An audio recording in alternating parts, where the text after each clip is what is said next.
Hello students, तो चलिए आज हम लोग शुरुआत करते हैं क्लास 10 के एक्सरसाइज 7.2 के क्वेश्चन नंबर 6 का, जो कि है if 1, 2, 4, y, x, 6 and 3, 5 are the vertices of a parallelogram taken in order, find x and y। तो इस क्वेश्चन में हम लोगों को क्या बोला गया है कि हमारे पास 4 पॉइंट्स गिवन है और ये चारों पॉइंट्स हम लोगों को दिख रहे हैं। पहला क्या है 1, 2, फिर 4, y, फिर x, 6 और फिर 3, 5। और ये चारों पॉइंट्स जो है वो एक्चुअली में क्या है, तो वर्टिसेस ऑफ अ पैरेललोग्राम है, मतलब पैरेललोग्राम का जो कॉर्नर्स है उसका पॉइंट्स हम लोगों को गिवन है। और ये इतना ही इंफॉर्मेशन गिवन है और क्वेश्चन हम लोगों को क्या बोल देता है कि हम लोगों को x और y का वैल्यू फाइंड करके बताना है। तो क्वेश्चन थोड़ा सा ट्रिकी है, एग्जामिनेशन पॉइंट ऑफ व्यू से भी बहुत इंपॉर्टेंट है, तो आप लोग ध्यान से समझिएगा। इसको हम लोग सॉल्व कैसे करेंगे, तो सबसे पहले तो सॉल्व करने के लिए एक पैरेललोग्राम ड्रॉ कर लेते हैं। मान लीजिए ये हमारा पैरेललोग्राम है, इसकी नेमिंग करते हैं हम लोग A, B, C and D। Point A को हम लोग क्या मान लेते हैं, तो 1, 2, B को क्या मानते हैं 4, y, C को क्या मानते हैं x, 6 और D को क्या मानते हैं तो 3, 5। ये हमारा सेपरेट पॉइंट्स हो गया जिसको हम लोग अभी यूज करेंगे। इसमें थोड़ा सा हम लोग और क्या कंस्ट्रक्शन कर सकते हैं, हम लोग डायगोनल को ज्वाइन कर देते हैं, मतलब AC और BD को ज्वाइन कर देते हैं। अब मान लेते हैं कि ये दोनों जो है वो पॉइंट O पर इंटरसेक्ट करते हैं और पॉइंट O का कोऑर्डिनेट्स हम लोग मान लेते हैं capital X and capital Y। Hope so यहाँ तक आप लोगों को कोई भी दिक्कत नहीं हुआ होगा। अब देखिए इसमें लॉजिक क्या है। सबसे पहले तो हमने पैरेललोग्राम ड्रॉ करा है, तो आप लोग मेरे को कमेंट सेक्शन में बताइएगा कि पैरेललोग्राम का कुछ इंटरेस्टिंग प्रॉपर्टीज क्या क्या होता है, वरना मैं तो अभी बताने ही वाली हूँ। देखिए पैरेललोग्राम का प्रॉपर्टीज क्या होता है कि उसके अपोजिट साइड्स जो होते हैं वो आपस में पैरेलल होते हैं और इक्वल होते हैं, मतलब ये वाला साइड और ये वाला साइड पैरेलल है और इक्वल है, ये वाला साइड और ये वाला साइड पैरेलल है और इक्वल है। और इसका एक इंटरेस्टिंग प्रॉपर्टी क्या है कि पैरेललोग्राम के जो दोनों डायगोनल्स होते हैं वो एक दूसरे को बाइसेक्ट करते हैं। बाइसेक्ट करते हैं मतलब कि 2 इक्वल पार्ट्स में डिवाइड करते हैं। होप सो यहाँ पर आप लोगों को कोई भी समस्या नहीं है। अब देखिए 2 इक्वल पार्ट्स में डिवाइड करते हैं तो इसको हम लोग क्या करेंगे, तो यहाँ पर देखिए AC जो है वो O पे बाइसेक्ट हो रहा है, मतलब कि इसके डिवाइड होने का रेशियो क्या हो जाएगा 1:1, क्योंकि दोनों आधा आधा है। उसी ही बेस में BD जो है उसका मिड पॉइंट क्या है O है और इसका रेशियो 1 और 1 हो जाएगा। तो यहाँ से हम लोग क्या जान पाएंगे कि O जो है वो मिड पॉइंट है AC का भी और BD का भी। और उसके बाद हम लोग अपना पुराना सेक्शन फॉर्मूला यूज करेंगे और दिमाग चला करके सॉल्यूशन निकाल लेंगे। तो यहाँ पर सबसे पहले हम लोग लिखेंगे let the points B A 1, 2, B 4, y, C x, 6 and D 3, 5। तो ये हमारा क्या हो गया, पॉइंट्स हो गया जिसको हमने नेम करा था। और कंस्ट्रक्शन इसमें हमने क्या करा है, ज्वाइन AC, सेकंड वाला क्या करा है ज्वाइन BD। और एक लाइन यहाँ पर हम लोग क्या लिखेंगे, late AC and BD intersect each other at point O, जिसके कोऑर्डिनेट्स क्या है capital X and capital Y। यहां तक तो आप लोगों को कोई भी समस्या नहीं हुआ होगा। अब हम लोग क्या लिखेंगे, वी नो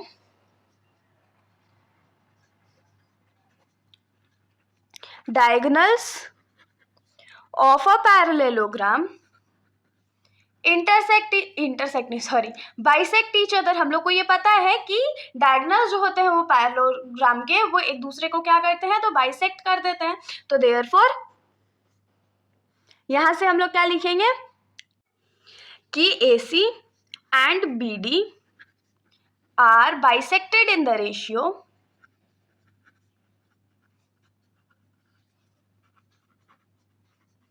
1:1। यहाँ पर कोई भी समस्या नहीं है। यहाँ से हम लोग क्या लिख सकते हैं कि हमारा M1 का जो वैल्यू है वो भी 1 है और M2 का जो वैल्यू है वो भी 1 है। होप से इतना समझ में आया होगा। लेकिन मैं आप लोगों को एक बात बता दूं कि जब भी हम लोगों को क्वेश्चन में ये गिवन रहेगा कि हमारा लाइन सेगमेंट जो है या जो हमारा साइड्स है डायगोनल्स है वो बाइसेक्ट हो रहा है या रेशियो जो है वो 1:1 का है, तो हम लोग सेक्शन फॉर्मूला नहीं, उसमें हम लोग सेक्शन फॉर्मूला का एक छोटा सा भाई का यूज करेंगे जिसको हम लोग क्या बोलेंगे तो उसको क्या बोलेंगे, मिड पॉइंट फॉर्मूला।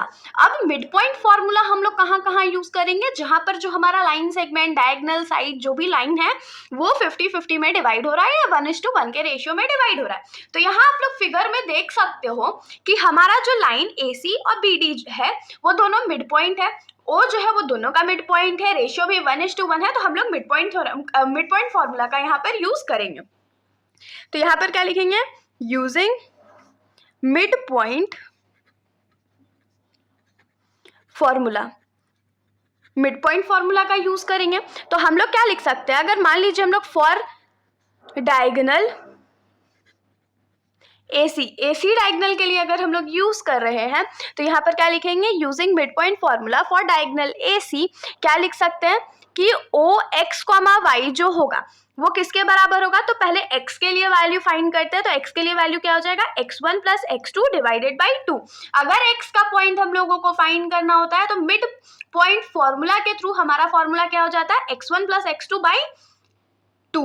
और अगर y के लिए फाइंड करना हो तो क्या हो जाएगा, y1 + y2 डिवाइडेड बाई 2। तो यहां से हम लोगों को क्या मिलेगा, O कैपिटल X है, ये capital X capital Y is equals to क्या हो जाएगा। तो AC पे अगर हम लोग चले, क्योंकि हम लोग लाइन AC के लिए कर रहे हैं, तो x1 का वैल्यू हमारा क्या होगा, 1 होगा, प्लस x2 का वैल्यू हमारा क्या होगा, तो हम लोगों को नहीं पता है तो वो x रहेगा, divided by 2, comma y1 y2 के लिए चले तो y1 का वैल्यू हमारा 2 है, y2 का वैल्यू हमारा 6 है, डिवाइडेड बाई 2।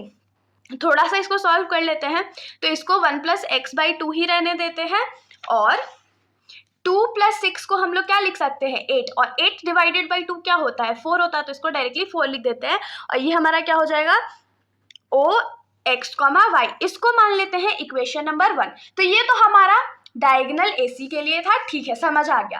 अब डायगोनल BD के लिए भी सेम चीज हो जाएगा, OX, Y जो है मिड पॉइंट है, इसीलिए हम लोग क्या लिखेंगे कि x1 + x2 डिवाइडेड बाई 2 क्या हो जाएगा, y1 + y2 डिवाइडेड बाई 2। तो लिख लेते हैं। तो फॉर डायगोनल BD हमारा जो O कैपिटल X, Y का जो वैल्यू है वो किसके बराबर हो जाएगा, तो इसमें भी सेम फॉर्मूला लगेगा, mid point formula, x1 + x2 divided by 2, y1 + y2 divided by 2।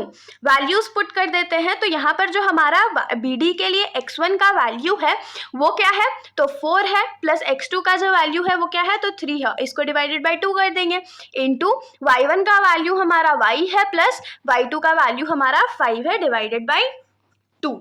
थोड़ा सा इसको सॉल्व कर लेते हैं, तो OX, Y क्या हो जाएगा, 4 + 3 कितना होता है, 7 होता है, 7 divided by 2, y + 5 divided by 2। इसको मान लेते हैं इक्वेशन नंबर 2। अब आप लोग ध्यान दीजिए, इक्वेशन नंबर 1 और इक्वेशन नंबर 2 में हमारा जो LHS है वो इक्वल है, OX, Y। तो उस हिसाब से हमारा जो RHS होगा वो भी तो बराबर होगा ना। अब हम लोग इसको करेंगे कैसे, आप बोलोगे कि RHS पे तो हमारा दो वैल्यू है, एक x के लिए है, एक y के लिए, तो हम लोग साथ में इसको कैसे सॉल्व कर सकते हैं। तो हाँ, सही बात है, हम लोग इसको साथ में नहीं सॉल्व कर सकते, लेकिन ट्रिक क्या लगाएंगे कि हमारा जो x का टर्म है, x एब्सिसा का जो वैल्यू है उसको एक साथ सॉल्व करेंगे, और ऑर्डिनेट का जो वैल्यू है उसको एक साथ सॉल्व करेंगे। तो हम लोग क्या लिखेंगे, from equation 1 and 2, equation number 1 and 2 से हम लोग क्या लिख सकते हैं कि एब्सिसा का जो वैल्यू है फर्स्ट इक्वेशन में वो किसके बराबर होगा, एब्सिसा का जो वैल्यू है सेकंड इक्वेशन में बराबर हो जाएगा। और वहीं अगर y के ऑर्डिनेट के वैल्यू पे चले तो ये क्या हो जाएगा, तो y का जो वैल्यू फर्स्ट इक्वेशन में वो किसके बराबर हो जाएगा, y का वैल्यू जो सेकंड इक्वेशन में। दोनों तरफ हमने इक्वेशन बना दिया, अब इसको सॉल्व कर लेते हैं। देखिए 2 यहाँ दोनों में डिनोमिनेटर में है तो हमने इसको कट कर दिया है। उसके बाद ये क्या हो जाएगा, 1 + x इज इक्वल्स टू 7, और क्योंकि हम लोगों को तो x को फ्री करना है तो 1 जो लेफ्ट साइड में प्लस में है, अगर उसको हम लोग राइट साइड भेज देंगे तो माइनस में चला जाएगा। तो यहाँ से हम लोगों को क्या मिलेगा, x का वैल्यू 6 मिल जाएगा। और सिमिलरली हम लोग क्या करेंगे, y का वैल्यू भी फाइंड कर लेंगे। तो ये जो 2 इस साइड राइट साइड में डिवाइड में है उसको लेफ्ट साइड भेजेंगे तो क्या हो जाएगा, मल्टीप्लाई में हो जाएगा। तो 4 × 2 इज इक्वल्स टू क्या हो जाएगा, y + 5। 4 × 2 क्या होता है, 8 होता है, इज इक्वल्स टू y + 5। अब 5 जो राइट साइड में प्लस में है उसको लेफ्ट साइड भेज देंगे तो वो क्या हो जाएगा, माइनस हो जाएगा। तो 8 - 5 इज इक्वल्स टू y हो जाएगा। तो 8 - 5 क्या होता है, 3 होता है। तो यहाँ पर से हम लोग को y का वैल्यू क्या मिल गया, 3 मिल गया। तो हम लोग हेंस क्या लिख सकते हैं कि हेंस x जो हमारा जो फाइनल वैल्यू है x का वो 6 है और y का जो वैल्यू है वो 3 है। और यही तो हम लोगों को फाइंड करना था। तो होप सो कि आप लोगों को ये सॉल्यूशन समझ में आया होगा। अगर आप लोगों को कोई भी डाउट है तो आप लोग बेशक कमेंट सेक्शन में पूछ सकते हैं, वरना अगर आप लोगों को वीडियो अच्छी लगी है तो वीडियो को लाइक करिएगा और मेरे चैनल को बिना सब्सक्राइब करे कहीं भी मत जाइएगा। Thank you.